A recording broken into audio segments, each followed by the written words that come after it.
Terima kasih ya Datuk Pengerusi ya. Beri peluang saya untuk ucap di bawah Kementerian Perdagangan Dalam Negeri Koperasi dan Kepenggunaannya bawah B25 saya rujuk kepada putiran 034x0 kepenggunaan dan pengurusannya. Datuk Pengerusi, kalau kita membaca penerangannya di bawah putiran ini, ia menerangkan, ia berobjektifkan untuk meningkatkan kesedaran kepenggunaan di kalangan masyarakat dan penyaga melalui pendidikan dan pembangunan, gerakan penggunaan, pematuhan standard dan perundangan yang berkenaan serta mengurus hal ehwal pentadbiran, kewangan perkhidmatan, perjawatan perundangan dan teknologi maklumat bagi kementerian ini. Datuk Pengerusi, kita sering kali membaca ya, juga mendengar, melihat iklan-iklan oleh kementerian menyeru orang ramai untuk menjadi konsumer yang tahu berbelanja, berjimat cermat, buat bandingan harga sebelum memberi barangan yang bermutu, dan juga menggalakkan orang ramai membeli di kedai harga patut agar boleh memperolehi barangan pada harga yang berpatutan dan berkualiti. Dan apabila harga bahan api dan gula naik, kita membaca juga laporan kenyataan dibuat oleh pemimpin tertinggi kerajaan menyeru orang ramai agar berjimat cermat dan memberitahu orang ramai bahawa kerajaan dibebankan dengan subsidi yang tinggi, terpaksa naik harga bahan api dan gula, perlu untuk kurangkan subsidi agar kewangan yang ada boleh digunakan untuk projek pembangunan. Saya nak tanya pihak kementerian, apakah ada sebarang kesedaran atau pendidikan kepenggunaan ini diberikan kepada pejabat-pejabat awam, khasnya kaki-kaki tangan kerajaan, ketua-ketua jabatan, pengarah-pengarah, pengurusi majlis di bawah kementerian dan juga menteri-menteri. Datuk Pengerusi, saya membangkitkan ini ialah saya terkejut di mana apabila laporan audit dibentangkan Dewan Yang Mulia ini, nampaknya yang tak tahu, tak ada kesedaran bagaimana untuk berbelanja adalah pejabat-pejabat awam yang segelintir seperti yang dilaporkan dalam laporan audit ini. Datuk Pengerusi, apabila kita membaca, kita terkejut pemberian marine binocular yang 28 kali harga yang lebih mahal, dilaporkan bahawa pegawai tidak membuat kajian pasaran. Lepas tu kita baca Kementerian Kesihatan pula, laporan audit kata bayaran telah diberi sebelum penerimaan barangan. Kita baca Kementerian Pelancongan pula, pemberian rak risalah Kementerian Pelancongan melalui direct negotiation sebelum keputusan permohonan untuk rundingan terus ini diberi oleh Kementerian Kewangan. Kita baca berkenaan pemberian barangan selepas itu diserah dan tidak digunakan, penyerangan barangan disimpan dalam stor, tidak digunakan, barangan yang diserah tidak lengkap dan tidak dipasang yang berhormat Sri Gading. Jadi ini semua adalah pembaziran, keteresan, kebocoran.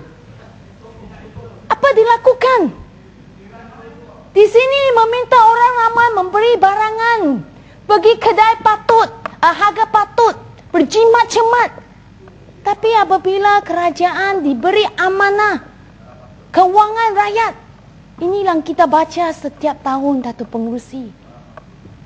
Kadang-kadang tak masuk akal langsung perbelanjaan, kebocoran, keteresan ini. MACC boleh kata berkenaan siasatan ke atas pembelian binocular.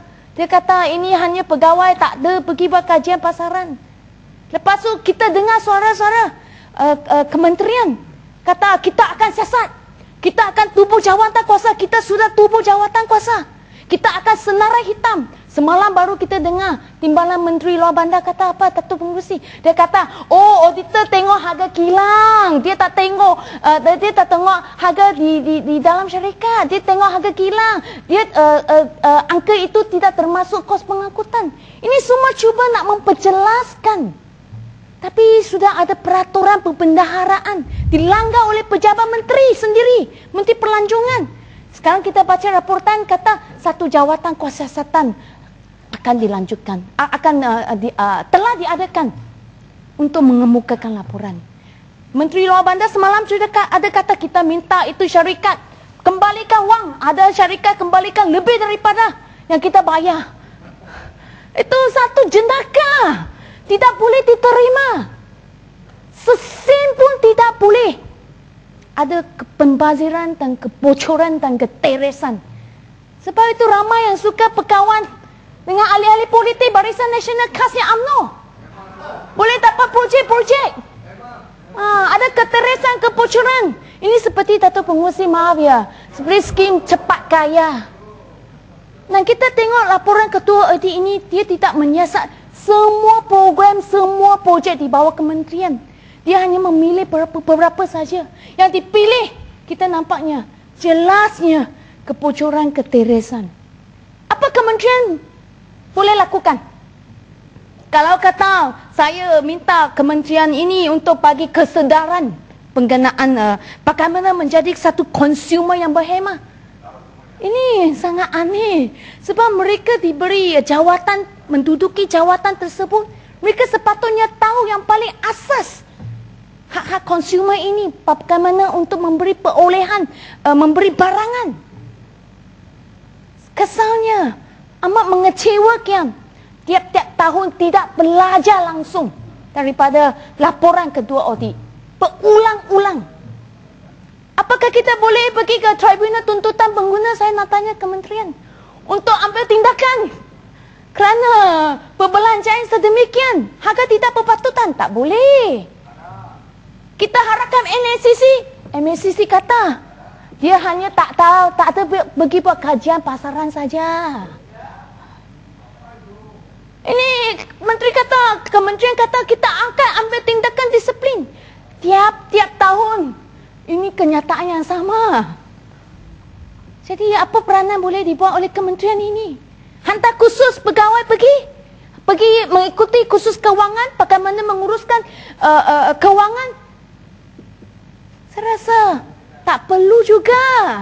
Sebab sudah sampai jawatan tersebut untuk meluluskan permohonan peruntukan perbelanjaan. Dia patut faham pengurusan kewangan. Betul, setuju Sri Gading?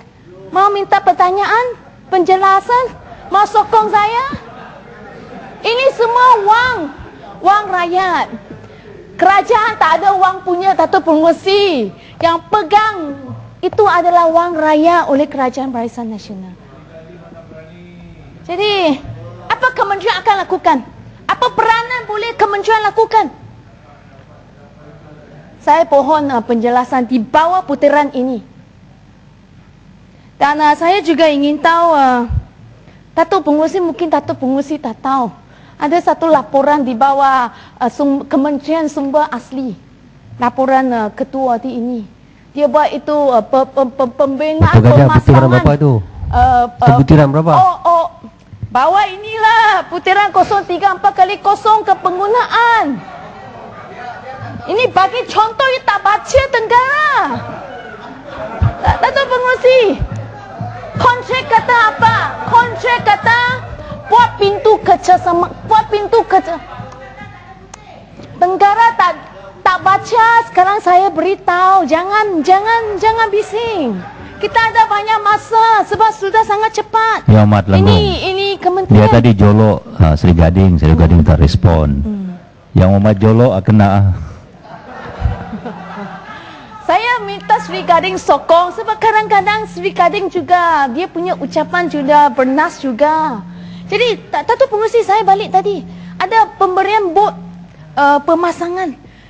Spesifikasi kontrak kata apa? Pasang emergency pintu kecemasan. Tapi laporan audit kata bila audit pergi tengok, itu pintu kecemasan 18 skru. Nak keluar ambil 20 minit. Dia kata bagaimana ini boleh berlaku? Kontrak spesifikasi jelas. Pintu kecemasan dalam bot. Tapi 18 kru ambil 20 minit untuk buka. Laporan audit kata ini meletakkan keselamatan anak kapal, risiko keselamatan anak kapal. Pasang kontrak kata, pasang itu sediakan tangki air dengan alat penyulingan. Sebab bot kena buat rondaan 3 hari di laut. 1,000 liter punya. Dipekarkan berapa? 600 liter saja tanpa alat penyulingan. Konsumer biasa yang waras, yang tahu yang asas ini tidak akan menerima sebab tidak mematuhi spesifikasi kontrak. Tapi kita punya kementerian menerimanya, Datuk Pengerusi. Ya, Timbalan Menteri dengar ya. Boleh beritahu apa akan dilakukan? Apakah tindakan yang akan diambil oleh Amat Berhormat Perdana Menteri selepas melihat laporan audit ini? Sekarang saya tahu Datuk Pengerusi mengapa laporan audit semua lambat 2 minggu dibentang. Rupa-rupanya begitu teruk. Semakin lama semakin teruk laporan audit ini. Sebab mengapa? Walaupun ada yang dapat banyak bintang lah. Sebab apa? Sebab Barisan Nasional sudah memerintah lebih 50 tahun. Kewangan yang paling asas ini pun tidak dapat diuruskan dengan baik. Dan akhirnya di bawah Tribunal Tuntutan Pengguna ya. 030100. Saya nak tanya. Itu baru ada butiran. Tadi tak ada butir. Saya bagi contoh. Tak faham tak contoh? Sekarang 030100 Tribunal Tuntutan Pengguna. Saya ada terima aduan di mana ada kes-kes di mana pihak tertentu tidak berpuas hati dengan keputusan diberi oleh tribunal dan memohon alasan-alasan penghakiman dan mendapatinya amat tidak memuaskan hatinya dan tidak boleh diterima. Saya nak tahu apakah salurannya. Saluran boleh diambil apabila timbul kes-kes sedemikian. Sekian, terima kasih Datuk Pengerusi.